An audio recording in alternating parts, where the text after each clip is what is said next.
The city never slept when you owned part of it.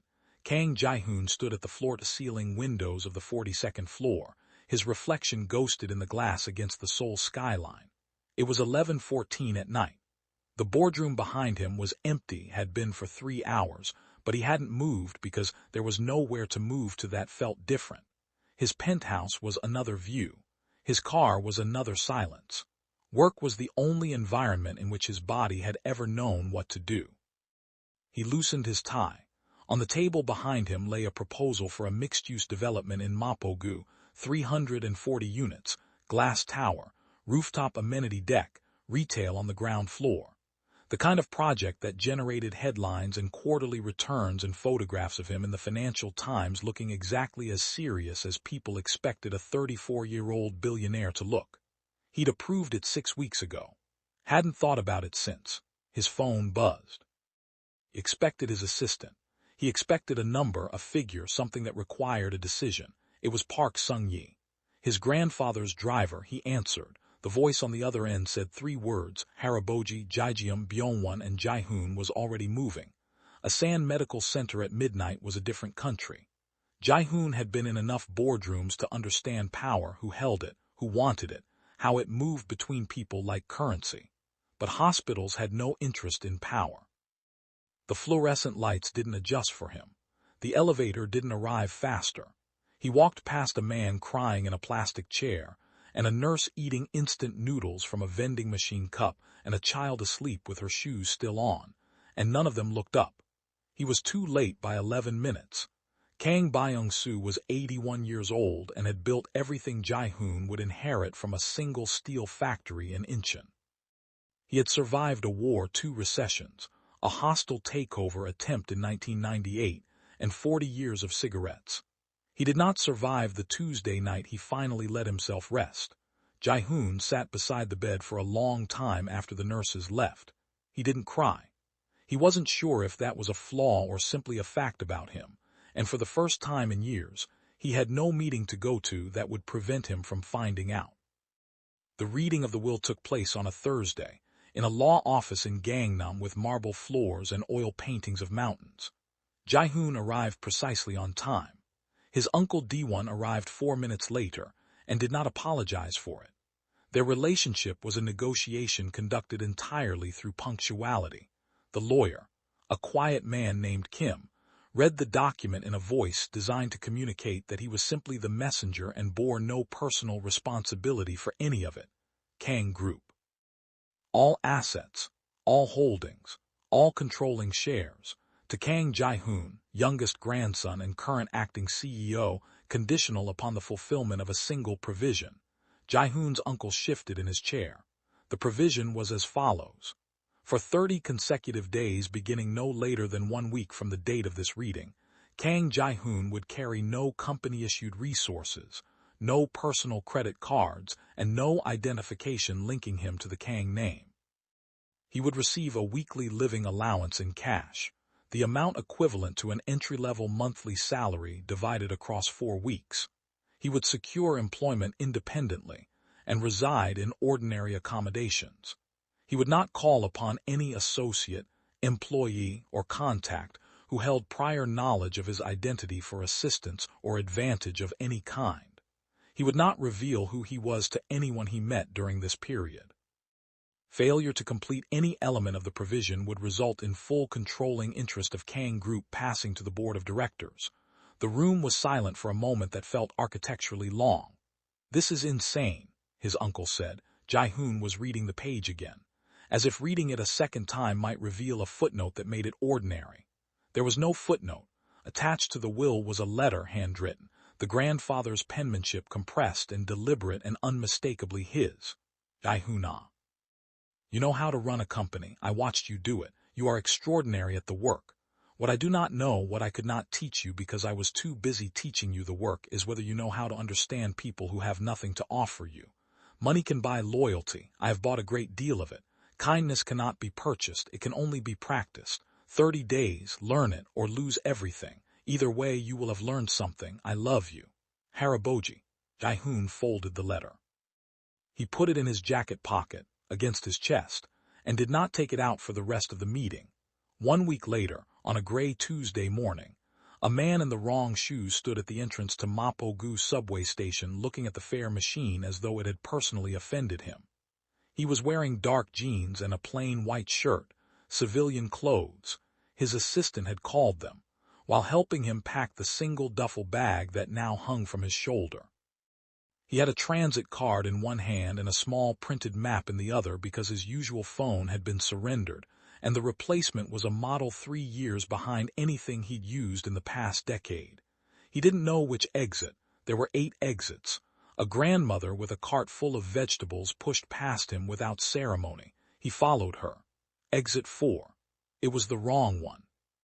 It took Ji-hoon 37 minutes to walk from the wrong exit to the street he was looking for, during which time he was nearly hit by a delivery scooter, charged full price for a water bottle at a convenience store because he didn't know about the loyalty app, and asked for directions 3 times in Korean he discovered was apparently too formal for the neighborhood.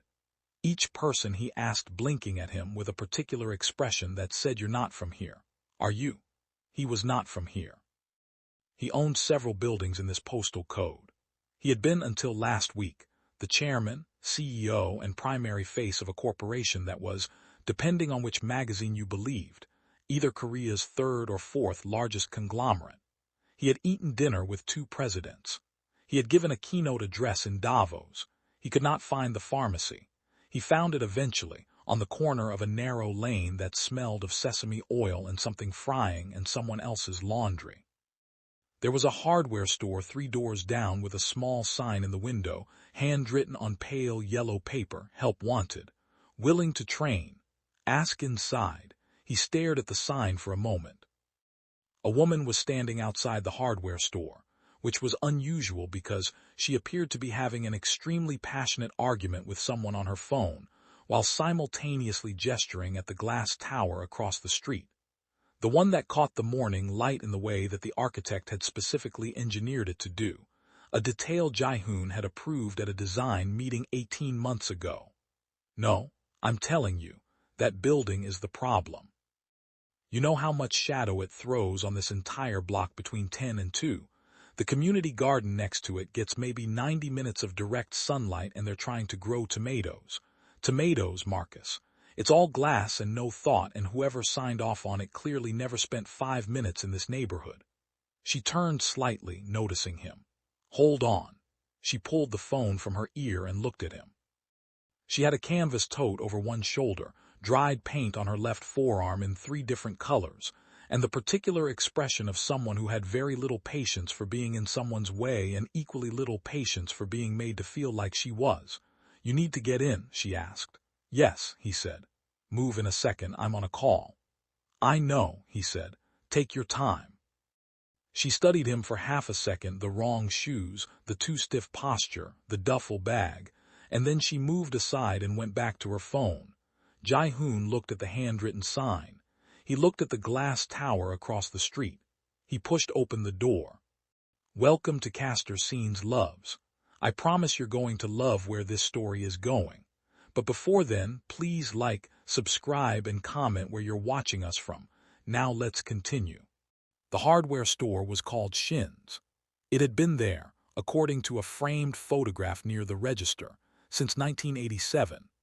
The photograph showed a younger version of the man behind the counter, same round face, less gray, standing in front of the same storefront with a woman who must have been his wife, and a boy of about 8 who looked like he'd rather be anywhere else. The man behind the counter looked Ji-hoon up and down the way people in this neighborhood seemed to do, with a completeness that felt different from the appraisals he was used to. In boardrooms, people evaluated him for what he controlled. Mr. Shin, that was the name on the apron, appeared to be evaluating him for whether he was going to be useful. "You want the job," Mr. Shin said. It wasn't a question. "Yes." "You've done this before." "Hardware." "No." "What have you done?" Ji-hoon considered this. "Management," Mr. Shin snorted. "Management, can you carry 40 kilograms, if I have to? You count back change without a calculator." A pause. "Yes." "Do you have a phone?" He produced the outdated model. Mr. Shin looked at him. 7 in the morning, don't be late. You break something, it comes out of your pay. You steal something, I call the police. You bother my customers, I throw you out myself. He turned back to the register. Minimum wage, weekly cash. You eat lunch here if you want, I make too much anyway. Thank you, Ji-hoon said. Don't thank me yet. Mr. Shin pulled an apron from under the counter and held it out. Start now. Inventory in the back. Everything dented, set aside. Everything that isn't, shelve it. Labels face out. Ji-hoon took the apron. He found out 40 minutes later that 40 kilograms of cement bags did not feel like 40 kilograms in theory, and felt exactly like 40 kilograms in fact. She came in on his third day, the canvas tote from outside now exchanged for a larger one. A folded blueprint tucked under one arm and dried paint replaced by a streak of what looked like wood stain along her right wrist. She went directly to the tile adhesive section without looking at him, pulled 2 boxes from the shelf, checked the back label, put one back, checked the next brand, put both in her basket. Ji-hoon was attempting to locate a product called a grout float, which a customer had asked for and which he had spent 8 minutes failing to find because he had misheard it as groat float and had wasted 4 of those minutes wondering if that was something nautical. Aisle 3, she said, without looking up from her blueprint. He stopped. What? Grout floats. Aisle 3, lower shelf, left side, near the tile spacers. She glanced up briefly. You look lost. Been finding things, he said. Long. 8 minutes. Aisle 3, she repeated, and went back to her blueprint. He found it in 45 seconds.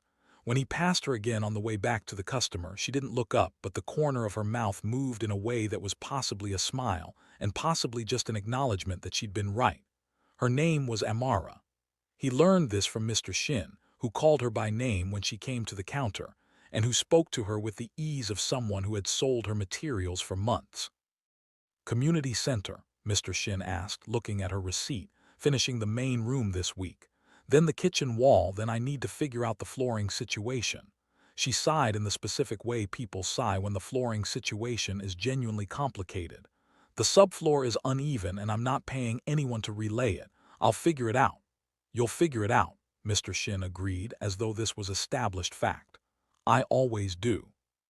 She picked up her bag, glanced at Ji-hoon, who was reorganizing a display of paintbrush sets with the focused attention of a man listening very carefully while pretending not to. He knew. 3 days, Mr. Shin said. He's going to knock over that display. Probably. He did not knock over the display, but only barely. The evenings were the hardest. His apartment was on the 3rd floor of a walk-up building that smelled of dried fish and somebody's kimchi fermenting on a balcony. The room was approximately the size of his former office's private bathroom, which was an observation he made once, and then decided not to make again because it led nowhere productive. He owned a thin mattress, a low table, a 2-burner stove, and a window that looked onto the rooftop terrace 1 floor above. His landlord, Mrs. O, had given him a recycling pamphlet containing 7 categories and a color system he had studied for 20 minutes before deciding the only rational approach was to watch his neighbors and copy them exactly. He burned the ramyun on the 1st attempt. On the 2nd attempt, he burned it again. On the 3rd attempt, he undercooked it in what he would later understand was an overcorrection. He ate the undercooked ramyun at his low table in the dark, looking at the pamphlet, and thought about the fact that somewhere across the city, his usual kitchen produced food prepared by a man who had trained under 3 Michelin-starred chefs, and he had been unable to boil water without incident. The transit card still confused him. He'd gone past his stop twice, once ending up in a part of the city he didn't recognize at all, walking 40 minutes back because he couldn't locate the right return line. His feet had blisters. He owned 7 pairs of handmade dress shoes in his penthouse, and had packed 2 pairs that turned out to be entirely wrong for walking. On day 4, a boy of about 9 who lived on the 1st floor found him staring at the recycling bins in the courtyard with the expression of a man defusing a bomb. Ajashi, the boy said, the blue one is paper. I know that, Ji-hoon said, holding glass. He looked at the bottle in his hand. He looked at the blue bin. He looked at the child. Thank you, he said. The boy shrugged. My grandma says you look like you've never thrown anything away before. Ji-hoon thought about that considerably longer than was probably intended.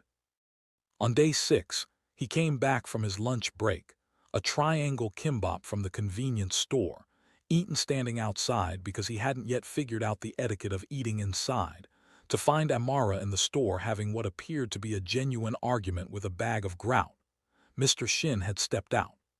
Ji-hoon was technically in charge for 20 minutes, which both of them had agreed was not ideal but unavoidable. "It's the wrong consistency," she said, not to Ji-hoon specifically, just to the world. "I ordered this specifically and she showed him the bag. "This is wrong." He looked at the bag, he looked at the receipt she was holding. "The batch number is different." She looked at him. "One you ordered last week," he said. He was learning the inventory. He had been doing nothing but learning the inventory for 5 days because it was something he was good at, absorbing systems, categorizing information, and it gave him something to do with his hands that felt purposeful. "We got a new delivery. The supplier changed the formulation. Mr. Shin got the notice, but I don't think he had time to update the shelf labels." She was quiet for a moment. "How do you know that?" "I read the delivery notes." "Who reads delivery notes?" "I do," he said. "If you want the original formulation, I can check if we have remaining stock from the previous delivery. There might be 2 bags." She stared at him. "You've been here 6 days. "Yes." "You read all the delivery notes." "I had time in the evenings." Something in her expression shifted, not warmth exactly, but a recalibration, like a level being adjusted. "Check. There were 2 bags. He found them behind a pallet of sandpaper rolls. When he carried them out, she was leaning against the counter writing something in a small notebook, and she looked up with an expression closer to genuine than anything she'd aimed in his direction before. "Okay," she said. "You're not completely useless." "Trying," he said. "Clearly trying extremely hard," she said, which was not entirely a compliment but was delivered without hostility. She capped her pen. "What's your name?" "Ji-hoon," he said. "Amara." She picked up the bags. "Thanks, Ji-hoon." She was almost at the door when she stopped. She didn't turn around. "That community center I'm renovating on Gayang Row." She said it with her back still to him, in the tone of someone saying something they hadn't fully decided to say. "There's a demolition order on it. Kang Group filed it 8 weeks ago. The neighborhood has been fighting it." A pause. "Just so you know what kind of company owns the buildings around here." Door swung closed behind her. Ji-hoon stood very still in the middle of the hardware store. He had signed that order. He had signed it in a meeting that lasted 11 minutes between a call with an investor in Tokyo and a lunch he couldn't remember eating. He had not known the name of the street. He had not known there was a community center. He had not asked. He stood there for a long time after she left. Mr. Shin returned. He looked at Ji-hoon's face and said nothing. Sometimes nothing was the right thing. The demolition order had a date. Ji-hoon found this out by looking up the municipal records on the slow public computer at the neighborhood library.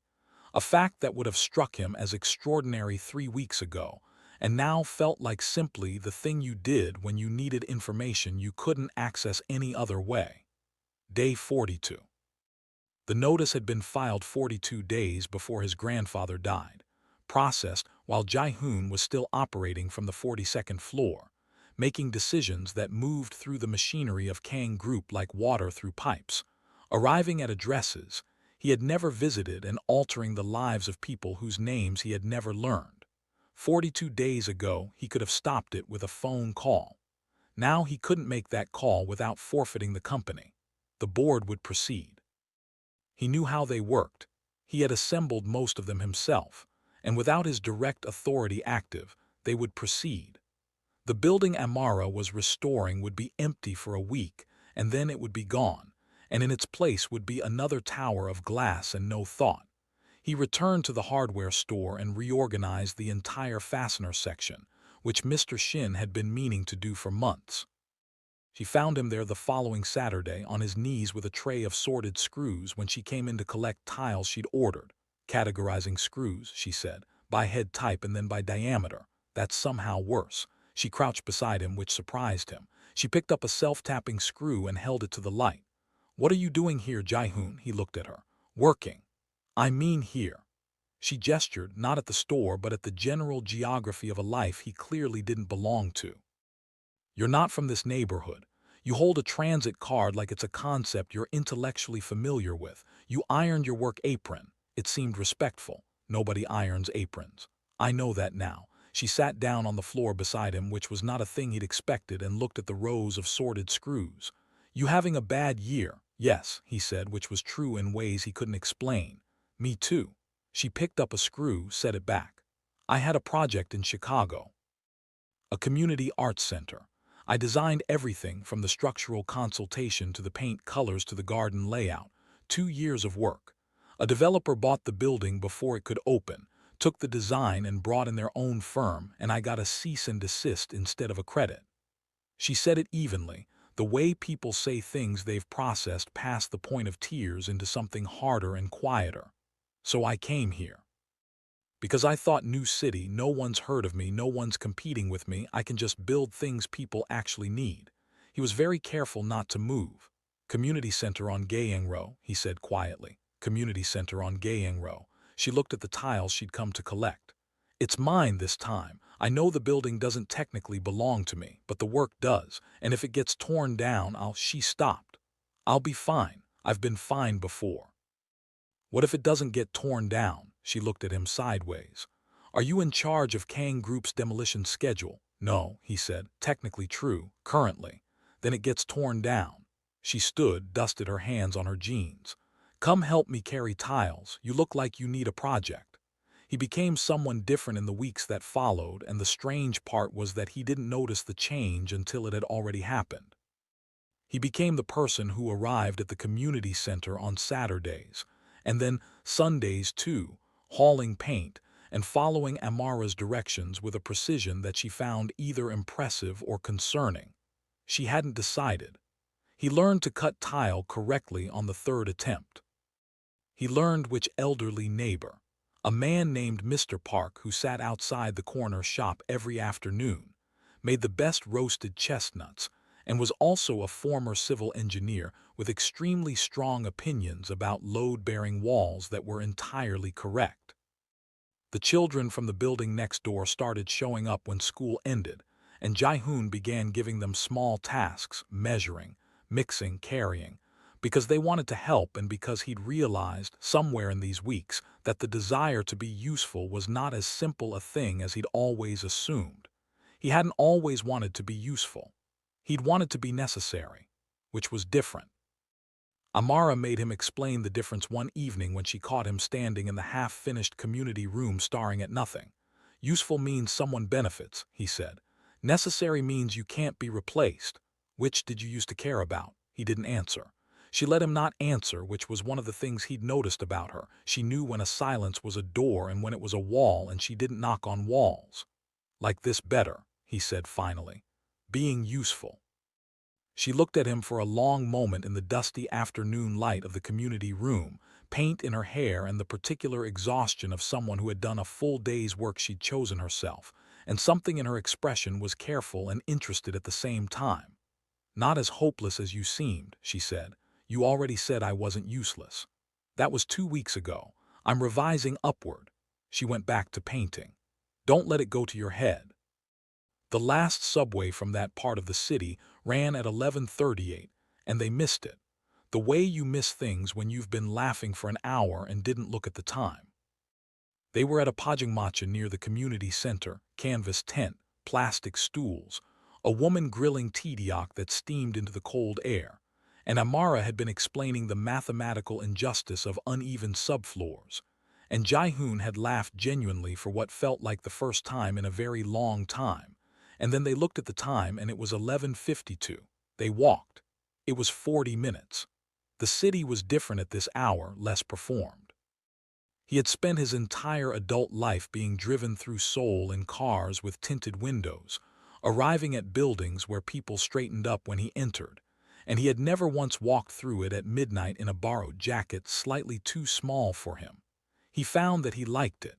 She talked about Chicago, about the lake in winter, about her mother who made jollof rice better than anyone in the Western Hemisphere, and who called every Sunday to ask when Amara was coming home, and who Amara loved entirely and had not told the full truth to about why she left. He didn't ask what the full truth was. She didn't offer it. He told her, carefully, about a grandfather who had built everything from nothing and who had worried, perhaps correctly, that his grandson had never understood what nothing felt like. Smart man, she said. Very, you miss him. Yes. He hadn't said it out loud before. It sat differently in the air outside his body than it had inside his chest. She nodded. They walked. When they reached the Kang Group tower, the one on Gayeng Row, the one that left the community garden in shadow, she stopped. They circulated a petition, she said, without looking at him. Against the demolition. He had heard about the petition. It had gone around the neighborhood the week before. He had thought about it every day since. Will you sign it? She asked. He was quiet for a moment. Yes, he said. She looked at him then, and he met her eyes and held them. Good, she said simply. He signed it the next morning. He knew it wouldn't be enough. He knew what the board would do. He knew that in 11 days he would walk out of this neighborhood and into a boardroom, and the first thing on the agenda would be Gayeng Row, and the second thing would be his grandfather's condition, and the third would be the rest of his life. He knew all of it. And he stood in the hardware store on day 19 and fixed a broken chair someone had brought in split leg, easily repaired, and felt distantly and with some confusion like a person. The phone call came on day 28. He was in the back of the store when the replacement device buzzed with a number he recognized from memory. His lawyer's personal line. Moving the ceremony, the lawyer said without preamble. The board is claiming constructive forfeiture. They say if you're not present by Thursday morning, 2 days from now, they're filing to transfer control. Thursday is day 30, Ji-hoon said quietly, calling it day 29 on a technicality. A reading of the provision that says the 30-day period ends at midnight Wednesday rather than midnight Thursday. A pause. I've looked at it. It's a stretch, but a judge might accept it. If they make the filing, they take the company. Ji-hoon, I heard you. He stayed on the line for another 30 seconds without saying anything. Through the door he could hear the sounds of the store, Mr. Shin's radio, a customer asking about drill bits, the familiar creak of the third shelf on the left that he'd been meaning to fix for a week. Through the window, distantly, the sound of the community center. Amara's music drifting across the lane. Be there, he said. He ended the call.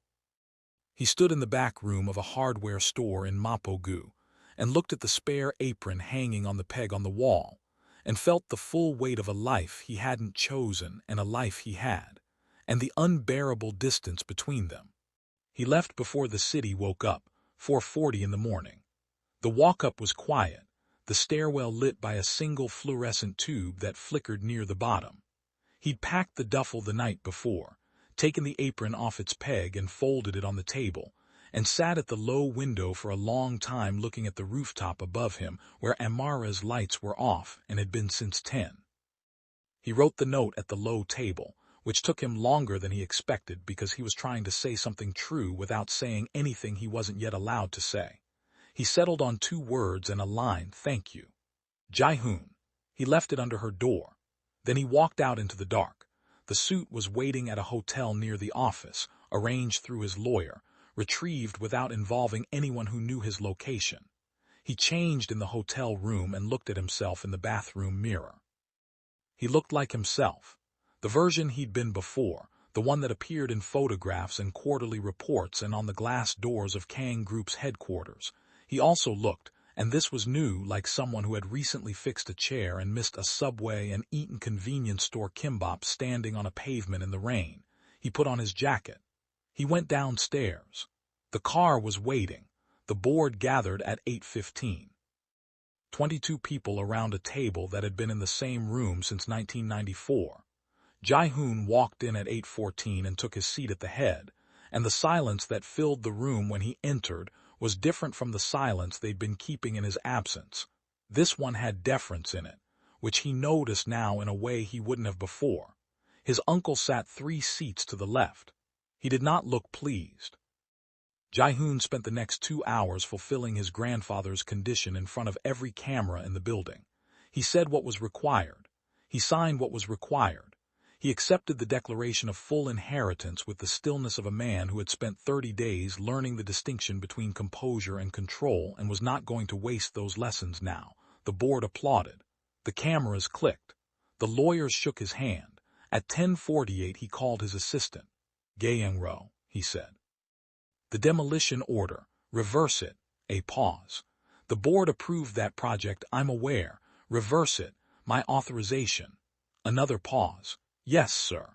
He ended the call and looked out the window at a city he owned a great deal of and understood slightly more than he had 30 days ago, which he had to admit was not saying much but was more than zero. She found out the way most people in the neighborhood found out about things, through the group chat, which Mr. Shin ran and which operated with the chaotic energy of 17 people who all had something urgent to say at the same time. The message came through at 11:03, 2 minutes before the broadcast segment ended. Kang Group reversed the Gyeongro demolition order. Just confirmed. Official. Amara read it sitting on the floor of the community center. She had come in at 7 that morning because she hadn't slept properly and work was the thing she did when her body couldn't do rest. She had found the note under her door at 6:15. She had read it 3 times and then set it on the counter and made coffee, and then picked it up and read it again and then gone to get her tools. Thank you. Ji-hoon. She had watched the broadcast at Mrs. O's apartment because her own place didn't have the right channel and because Mrs. O had knocked and said, in the particular tone of someone who had suspected something for a while and was now being confirmed, "Your coworker is on the news." She had watched him walk to the podium. She had watched the room stand for him. She had watched the name appear in text at the bottom of the screen. Kang Ji-hoon. CEO, Kang Group.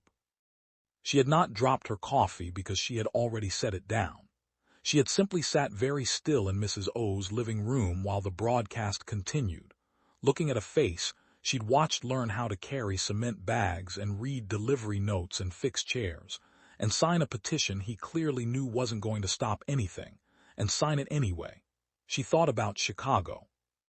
She thought about what it meant to trust someone with the ordinary version of yourself, with the jokes and the complaints and the 2 in the morning conversations about why you left home, and to find out that they knew something about you the whole time that changed the geometry of all of it.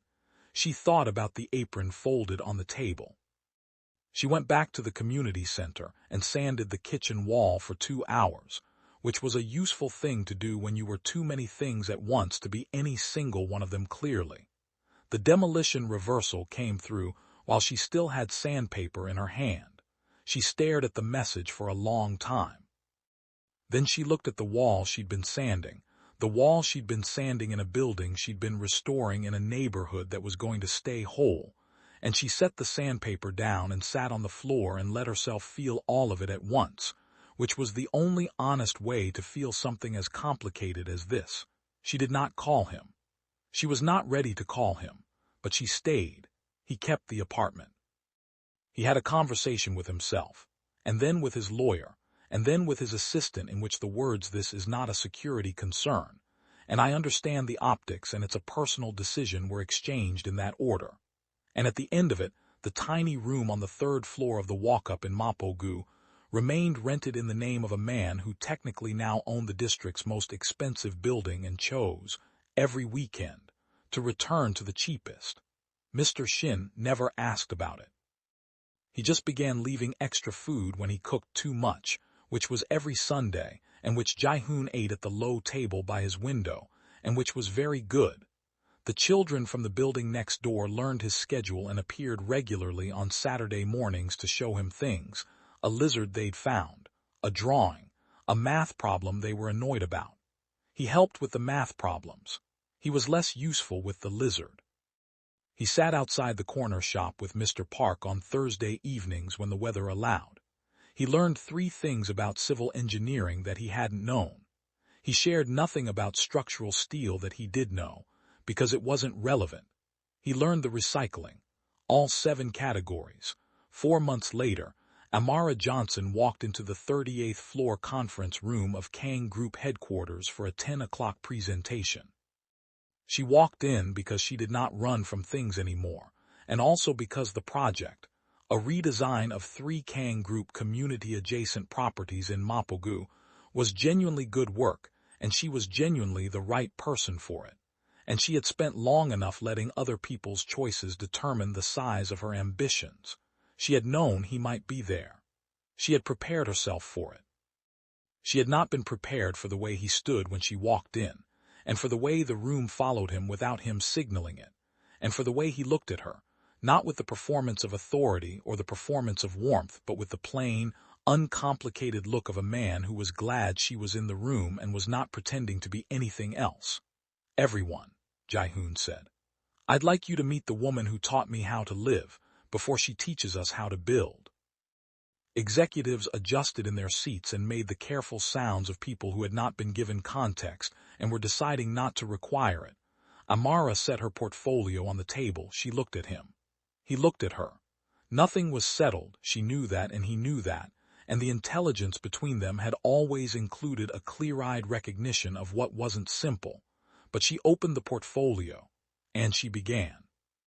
Outside, 38 floors below, on a street in Mapogu that was not going to be torn down, an ordinary neighborhood continued doing what ordinary neighborhoods do, producing noise and color and small dramas and old men eating chestnuts and children with lizards and hardware stores open since 1987, and rooftop apartments where someone had, one Tuesday morning 4 months ago, left a note under a door that said only thank you, and meant everything.